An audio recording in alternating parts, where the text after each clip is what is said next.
Seguimos en su espacio Voz para el Cambio. Uno se encuentra con cada cosa, cada día en este país de Dios. El país político estaba en el día de ayer esperando, con las expectativas puestas en la reunión de la corporación político-económica que representa el grupo de los 34 del PLD, es decir, su comité político. Eran 35, deben ser 35, pero hay uno que falleció y todavía no ha sido reemplazado, al menos públicamente, no se conoce la información. Decide apoyar las primarias abiertas para la ley de partido, que era la propuesta de Danilo, es la visión de Danilo, es la salida política de Danilo para seguir apretando la tuerca a su anterior socio político, don Leonel Fernández. Ahora, dado que está muy difícil la cosa, ellos lo aprueban con una condición de que no entre en contradicción con la Constitución de la República. Ahí, digamos que el Leonel se salió con la suya y dilató el conocimiento o la aprobación de ese punto de vista en el todopoderoso comité político del partido de gobierno. Está claro que contraviene principios fundamentales de la Constitución de la República. Ya la Suprema Corte de Justicia se pronunció en contra de las primarias abiertas en los partidos políticos. Porque lo que está instituido es que las elecciones nacionales constituyen una primaria abierta, universal, para elegir al presidente y a la vicepresidenta de la República. Pero ya el Tribunal Constitucional también dictó cátedra o sentencia o jurisprudencia al respecto. Tomó decisión al respecto. Pero lo propio hizo el Tribunal Superior Electoral cuando, conociendo ahora un recurso o una instancia de los reformistas, de uno de los grupos reformistas, se extralimitó en el pedido de los peticionarios y al propio tiempo resolutó sobre esto, dictaminó sobre esto. Ya la Suprema tomó decisión al respecto. Por una acción de inconstitucionalidad que elevó la Fundación Derecho y Democracia, que en ese entonces la presidía el actual presidente de la Junta Central Electoral, Cataño Guzmán, el padrecito que tuvo en la Suprema Corte como vicepresidente primero, que ahora está presidiendo la Junta Central Electoral. Ese mismo, el que fue presidente antes de la Junta, lo pensionaron allí, lo nombran a la Suprema y seguían cobrando la pensión de la Junta y el salario de la Suprema. Y entonces ahora se plantea para juez o miembro de la Junta y renuncia a la Suprema y vuelve para la Junta. ¿Y para qué se pensionó? Si es un hombre joven y activo y con tremendo intelecto. Pero este es un país de la berenjena. Y ese hombre que está presidiendo la Junta Central Electoral fue quien elevó esa instancia planteando la inconstitucionalidad de la primaria, y por esa vía entonces ganó y la Suprema sentó jurisprudencia en esa materia.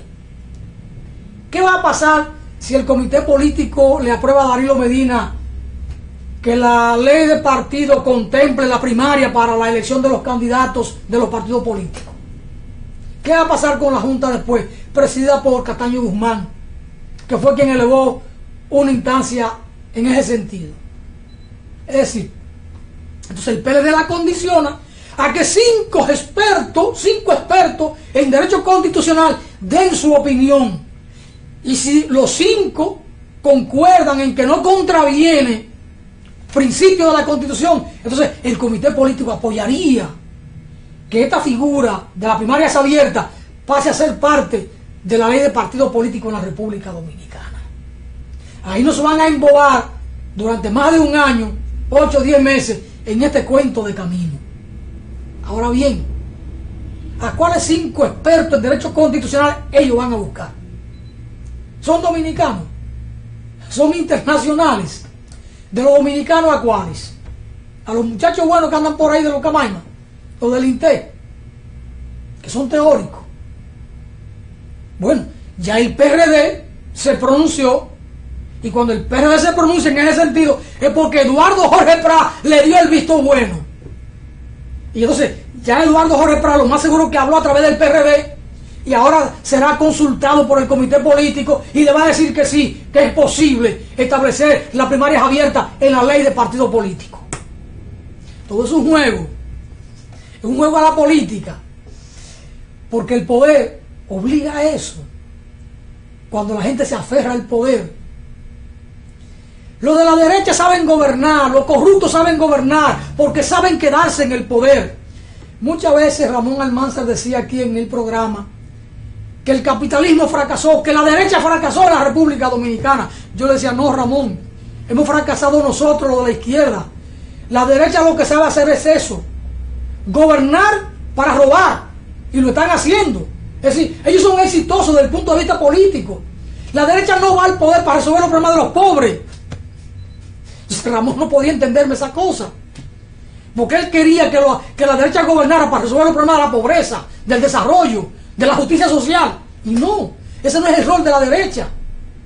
Son atribuciones de la gente que piensa en la política como Juan Pablo Duarte, que piensa la política con amor, con sentido de justicia, que la piensa como Juan Bosch, del servicio, porque la política es esa, es un servicio público, y un servicio público tiene que ser servido con honradez, con vocación, con amor. Pero estos carajos que están aquí, no. Entonces yo le decía a Ramón Almanzar, no, la derecha no ha fracasado, hemos fracasado nosotros, que no hemos podido asumir el poder para transformar el país para bien. Es de eso de lo que se trata. Entonces ahora el comité político nos va a envolver en una dicotomía de discurso existencial, y vendrán los analistas, los expertos en derecho constitucional, y van a llenar páginas de los periódicos, van a soltar mucha tinta por ahí. Mientras tanto, nos mantendrán embullados en esos discursos, para que olvidemos los problemas fundamentales de la sociedad. Porque los políticos que están en el poder son expertos en eso, en distraernos. Esto será una distracción más.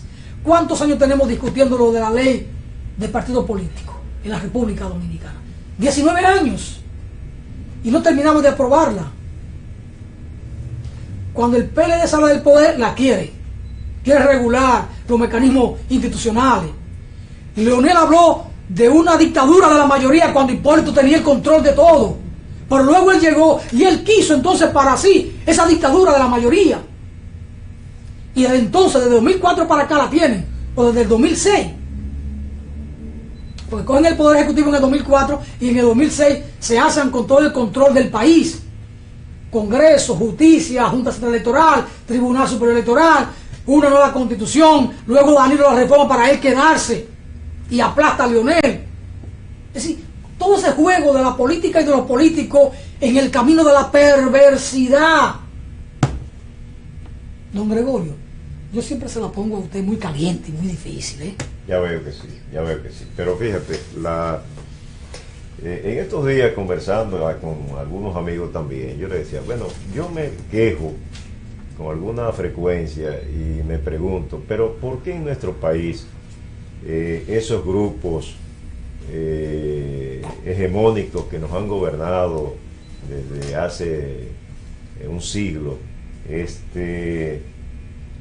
cuando tienen alguna dificultad en alguno de sus grupos, ellos se reúnen, discuten, se ponen de acuerdo en lo que conviene, pero que le conviene a todos los grupos de los diferentes colores, ¿verdad? Pero de los grupos hegemónicos que nos han gobernado.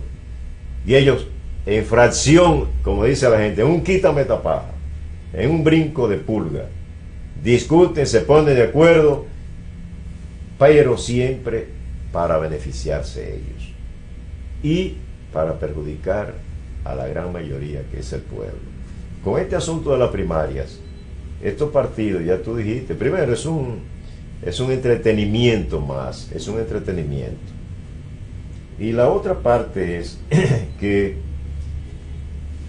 los partidos grandes aquí, llamados grandes, que son el PLD, PRM ahora, ya es reformista, yo no sé si podrá seguir. ¿Tú crees que puede seguir con ese calificativo? Podemos decir partido viejo, pero no grande. PRD también, partido viejo, pero no grande. Entonces, pero ellos, lo que más les va a importar en esto de la ley de partido es que cualquier partido de los llamados emergentes, de esa fuerza emergente, pero sobre todo que tenga pensamiento crítico, que busque un sistema alternativo al estado de cosas, de calamidades de este pueblo. Entonces ellos van a querer en esa ley ponérsela en China, bien difícil, para que esos partidos emergentes nuevos, que tienen nuevas ideas, que lleven a un cambio en este estado de inequidad y de iniquidad, porque son las dos cosas, inequidad e iniquidad, porque generan miseria por todos los lados.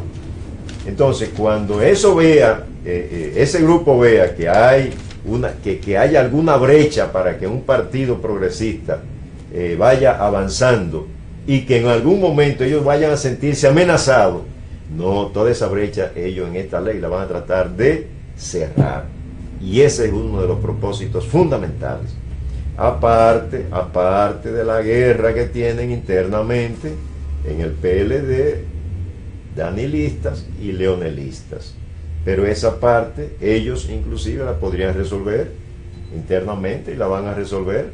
Leonel se quedó tranquilo ahí aparentemente en el PLD y va a seguir,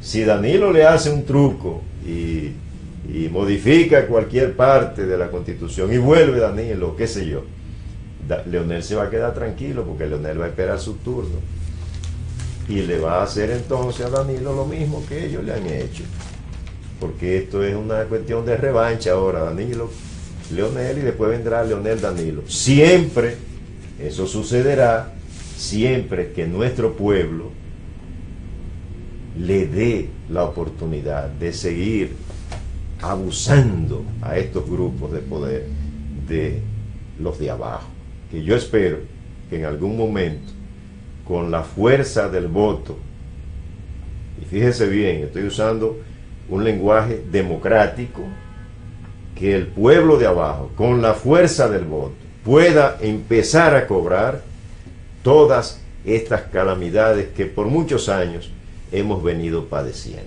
No estoy hablando de otro método ni de otra fuerza. Estamos planteando, Alfonso, que el pueblo de abajo, mayoritario, por la fuerza del voto, empiece, repito, a cobrar todas estas calamidades que por años han venido acumulándose y que los culpables son esos grupos de poder. Mire, Danilo Medina no le va a permitir a Leonel que saque cabeza. Danilo lo tiene con el pie en el cuello. Lo ha aplastado cuantas veces le ha dado la gana del 2012 para acá. O quizás desde el 2011, porque se le impuso como candidato, siendo Leonel presidente de la República. Se le impuso. Y después lo ha aplastado desde el momento en que se juramentó. Porque Danilo sabe que si Leonel llega, Danilo puede parar hasta en la victoria. Porque Danilo es medio suave, pero Leonel no. Leonel, como buen balaguerista que es, tiene el juego muy pesado. Y no habla, pero aprieta y sacude. Danilo ha estado ahí apretando, suelta, pero... Es como el cocodrilo, pero que sabe, aprieta y sacude. Pero sabe Danilo que si le deja abierta la posibilidad a Leonel de retornar, Danilo puede caer preso, y mal preso. Esa es la verdad, linda y moronda. Bueno, ahora, a Leonel le aplica lo de Balaguer en el 87 que le hizo Balaguer a Jorge Blanco. Ahora, si Leonel va y le pide perdón a Danilo por todo lo que él le hizo, Danilo pudiera considerar si lo perdona o no. Mire, llegó la energía eléctrica, ahora tenemos aquí un airecito, estamos más frescos ahora, más luces, mejor vista, supongo yo. Entonces, ese Max Danilo Leonel termina con el sacrificio de uno de los dos. Y por ahora el sacrificado es Leonel Fernández, porque golpeó muy duro a Danilo Medina, que fue quien lo hizo presidente de la República. Porque el control de ese comité central en el 94 lo tenía Danilo Medina, Y él pudo ser candidato en el 96. Quiere decir que Leonel es un mal agradecido. Claro que lo es. Claro que lo es. A pesar de Danilo tiene doble razón hacer así. Claro que sí. Habían llegado a un pacto los tres padres de ese partido: Leonel, Danilo y Temístocle Montaz. Yeah. Danilo se dio para proponer a Leonel, sin Leonel pedirlo. Danilo es quien saca la candidatura de Leonel, porque tenía verbo, tenía buena presencia, y Danilo reconoce sus limitaciones como orador. Yeah. Y había que enfrentar a Peña Gómez, y Danilo no salía con Peña Gómez. Leonel, por el verbo que tiene, podía enfrentar a Peña Gómez. Entonces Danilo es un hombre astuto, el que más sabe de política en este país, como estratega. Danilo Medina puso a Leonel, lo puso él, frente a un Jorge Botello, frente a un Euclides, y buscó el apoyo de Temístocle Montaz, que para esa época tenía un cierto apoyo en el comité político. Ya hoy con lo de Odebrecht, Temístocle Montaz ya no va. Una batata con gorgojo, con pioján, ¿cómo que dice? Con piogán. Con biogán, que tiene un olorcito ahí medio raro. Entonces Danilo no va a permitir que Leonel suba, que Leonel saque cabeza. A lo sumo, Danilo podía hacer un pacto con Leonel para que vaya Margarita, si él no pudiera ir. Yeah. Un pacto de esa naturaleza, pero Margarita no tiene pantalones bien apretados para encauzar a Danilo, aunque Leonel se lo diga. Además, Margarita es muy agradecida, es una dama, es muy respetuosa. Sí, dijo en un momento que su fidelidad era el presidente de la República, Danilo Medina, pero que ella compartía almohada con Leonel. Yo creo que Margarita ahí tendría muy bien que aplicar la balanza, ¿verdad? Ella es inteligente. La balanza. Ella se la jugaría, ella es inteligente. Sí, Mi fidelidad está con el presidente, que era Danilo, para el 16. Pero yo comparto la almohada con Leo. Con Leo. Claro. Hay muchos tigres que dicen que no, que hay almohadas separadas, pero eso son vainas de la gente. Es un pueblo así que le gusta la picardía y la vaina. Sí. Esa es una muchacha buena, Margarita. Linda pierna que tiene Margarita. Así es. Sí. Tiene pierna de batata. Sí. Pero mire, tenemos que ir a una pausa, pero antes. Entonces ayer, Leo tiene buen gusto. Era presidente cuando se la consiguió. Así cualquiera. Si fuera ahora no se la levanta. ¿Seguro? No, ahora no. No, porque ahora ella es vice y él no es nada. Yo creo que tú estás menospreciando a Leonel ahora. No, yo estoy catalogando a Margarita como una mujer hermosa y de poder. Ay, ahora él no se la consiguió. Yo creí que era menospreciando a Leonel. No, es como que yo quisiera conseguir a Margarita ahora. Yo no tengo la posibilidad ni siquiera de saludarla. ¿Te entiendes? Sí. Bueno, de realismo mágico. O de la magia del realismo. La magia del realismo. Sí. La magia del realismo. Mire, antes de irnos a la pausa. Ayer conversamos aquí el tema de Quirinito. Pedro Alejandro Castillo Paniagua, preso por sicariato y mal preso, de mala manera, le cantaron creo que 20 años, y entonces de repente, él está en San Cristóbal en Najayo, lo trasladan de cárcel, lo mandan para San Francisco. ¿Y por qué? ¿Y por qué no mandaron a la Fortaleza Velera de Jabón? ¿O a San Pedro? No, lo mandaron a San Francisco. Parece que habían unos amarres en San Francisco. Y entonces, estando en San Francisco, a los pocos días o meses o semanas, le varían la prisión y lo mandan a la casa, prisión domiciliaria. Pero el tipo tiene que ser de la piña, porque es un quirinito, ¿verdad? Sí. Si es prisión domiciliaria, no debe ser en San Francisco, debe ser pues, en su pueblo natal, o aquí en la capital o en Elia Piña.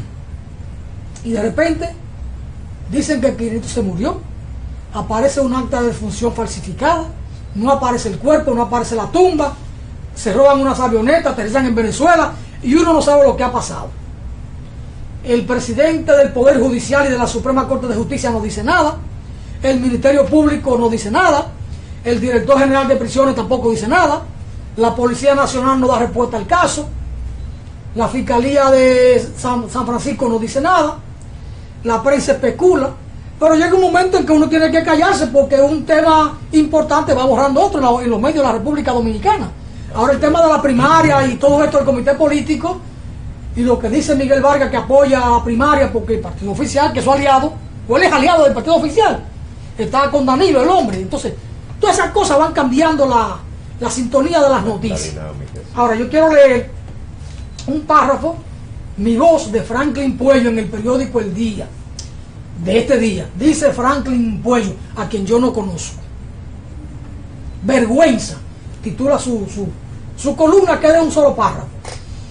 El caso del interno, porque ahora han cambiado, el caso del preso, ¿no? Preso. El caso del sicario, o el caso del criminal, ¿no? Pero ahora, ¿Qué se puede decir? el caso fue condenado a 20 años. Y no lo condenó Alfonso, ¿verdad? No. Ah, okay. El caso del interno Pedro Alejandro Castillo Paniagua debe llenar de vergüenza al Poder Judicial en pleno. No es posible que un reo sea declarado fallecido con un acta de defunción adulterada y todavía las autoridades desconocen las reales causas de este incidente y hasta dónde podría estar el favorecido. Es decir, dice que las autoridades desconocen dónde puede estar el desaparecido. El desaparecido entre comillas, porque ¿quién dijo que desapareció? Claro. ¿Está muerto? ¿Está vivo? Ya es tiempo de que el país conozca la verdad sobre Quirinito, quien purgaba una condena por sicariato. Muchas especulaciones hay, pero, miren el pero de los dominicanos, pero las autoridades están obligadas a esclarecer esa sinvergüencería, y ponen la palabra sinvergüencería entre comillas. Es la lectura que quería hacer de este párrafo sobre el caso Quirinito, porque ayer lo comentamos, del periodista Franklin Puello, a quien yo no conozco. Pero me gustó, lo encontré simpático y en concordancia con lo que nosotros comentamos en el programa en el día de ayer. Así es que, jefe de la justicia, jefe del Ministerio Público, den respuesta sobre el caso Quirinito. ¿Es verdad que murió? ¿Es verdad que el acta de defunción es adulterada? ¿Quién adulteró? ¿El médico legista que actuó? ¿Cuál es la responsabilidad que tiene ese médico? Waldo Ariel Suero, usted puede como colegio médico investigar qué ha pasado con este médico o con esa acta de defunción, o no es su competencia como colegio médico. Jefe de la policía, y digo jefe porque aquí no hay director de policía. La Policía Nacional es un cuerpo represivo y es un ente trujillista, por tanto es un jefe de policía lo que hay ahí. Jefe de la policía, ¿usted puede dar respuesta al caso Quirinito? Yo voy a Jean Alan Rodríguez Sánchez, ¿usted puede dar respuesta al caso Quirinito? Señores del DNI, ¿ustedes pueden dar respuesta al caso Quirinito? Mariano Germán. J2, ¿ustedes pueden dar respuesta al caso Quirinito? Mariano Todos Germán. los departamentos investigativos del Estado no pueden dar una respuesta a este caso. Sí, cuando dije jefe de la Suprema y jefe del Poder Judicial es el Mariano Germán Mejía. ¿Por qué? Y la jueza que lo mandó para su casa a prisión domiciliaria porque di que estaba enferma. ¿Qué facultativo, cuáles médicos dijeron que el muchacho estaba enfermo? Para ejecutar gente en la calle por paga no estaba enfermo. Ah, se enfermó en la cárcel. Un sicario. A saber cuánta muerte tiene en sus hombros o cuánta sangre hay en sus manos. Pero por Dios, en un país pequeñito de apenas 48.000 kilómetros cuadrados, ciertamente, como dice Franklin Puello, debe llenar de vergüenza al Poder Judicial en pleno. No es posible que un reo sea declarado fallecido con un acta de defunción adulterada. No es posible. Hay que aclarar este incidente. Es una vergüenza para las autoridades del país. Que se sepa en el mundo entero esta cosa. Esto es una vergüenza para la República Dominicana. Vamos a la pausa, porque no podemos seguir pasando vergüenza en este país de Dios. Vamos a la pausa.